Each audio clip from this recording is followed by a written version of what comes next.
নাটোর সদর উপজেলায় পারিবারিক কলহের জেরে মান্নান সরকার মানু নামের এক বৃদ্ধ স্বামীকে কুপিয়ে হত্যার অভিযোগ উঠেছে তার স্ত্রীর বিরুদ্ধে।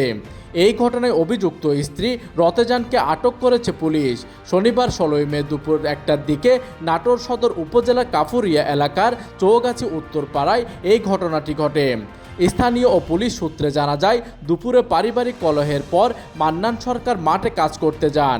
কাজ শেষে বাড়ি ফিরে তিনি যখন বিশ্রাম নিচ্ছিলেন, ঠিক সেই মুহূর্তে তার স্ত্রী রতেজান ধারালো হাসুয়া দিয়ে তার গলায় আঘাত করেন। এতে তিনি গুরুতর আহত হন। পরে আশঙ্কাজনক অবস্থায় তাকে উদ্ধার করে হাসপাতালে নেওয়ার পথে তার মৃত্যু হয়।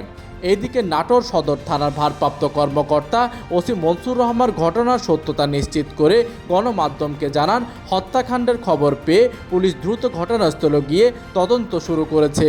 ময়না তদন্তের জন্য লাশ উদ্ধার করা হয়েছে এবং জিজ্ঞাসাবাদের জন্য নিহতের স্ত্রীকে আটক করা হয়েছে। তবে ঘটনার পেছনে অন্য কোনো কারণ আছে কিনা তা তদন্ত শেষে বিস্তারিত জানানো হবে বলে গণমাধ্যমকে তিনি বিষয়টি অবগত করেন। প্রতিনিধির তথ্য ও পাঠানো চিত্রে ডেস্ক নিউজ, দিগন্তের বার্তা 24, নাটোর।